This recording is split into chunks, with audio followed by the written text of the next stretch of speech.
I think I need a maid. Stuff's all over the fucking place.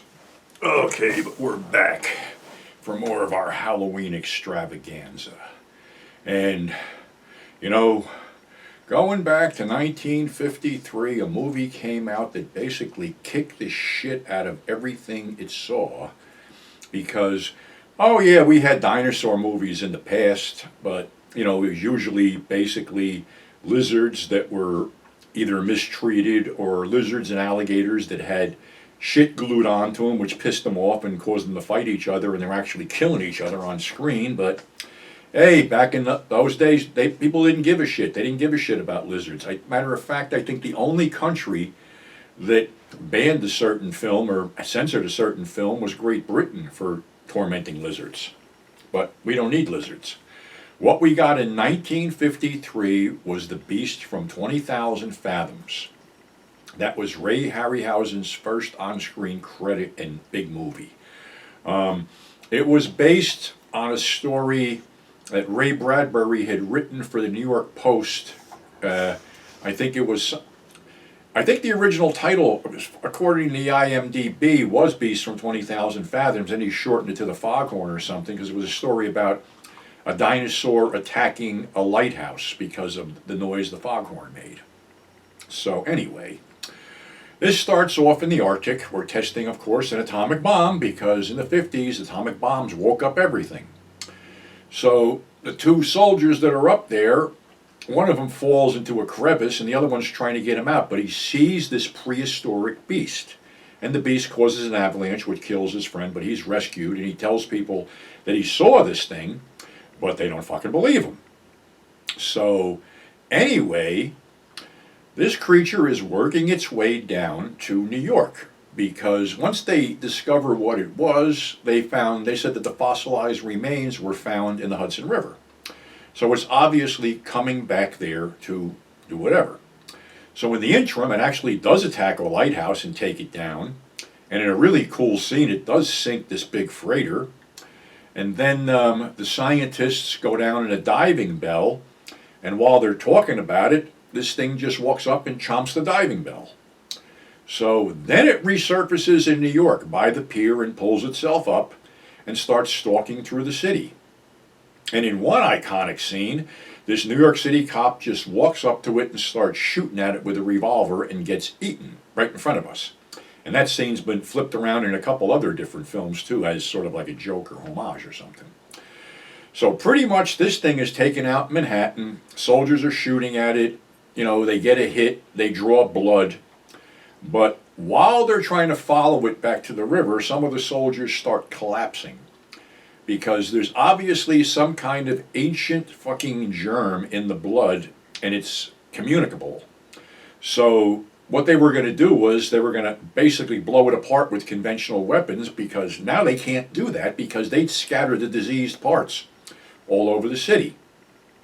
So what they decide to do is shoot a radioactive isotope in it, into the open wound. Basically, it would kill the creature.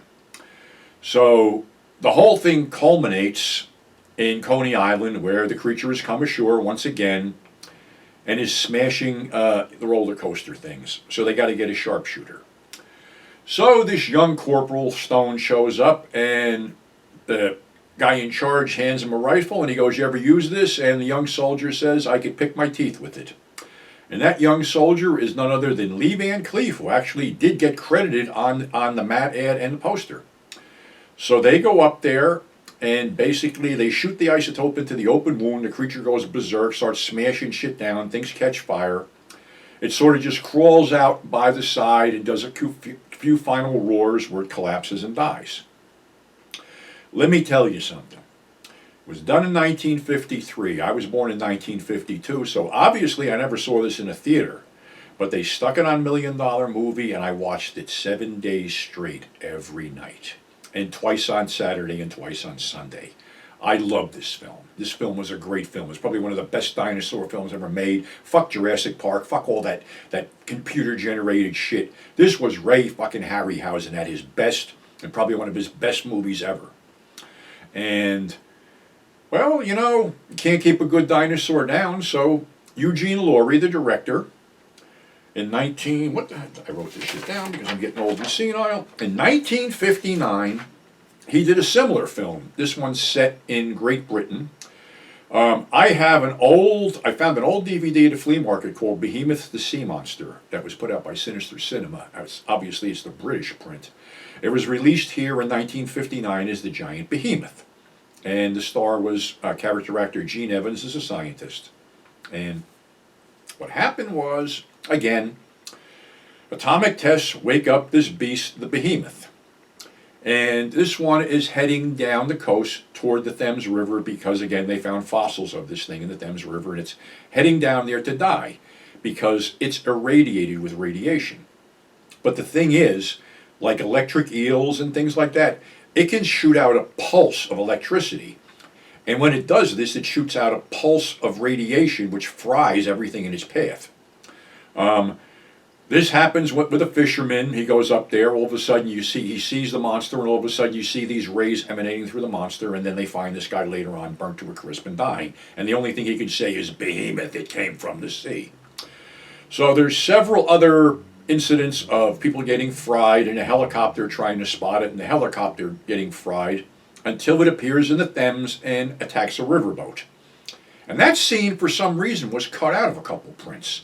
I mean, there's a couple things with a kid's doll floating in the wreckage, a corpse floating up with the obvious radiation burns on his cheeks. So now it's stalking through the city of London. And let me tell you something. As a kid, this was one scary motherfucker, I'm telling you.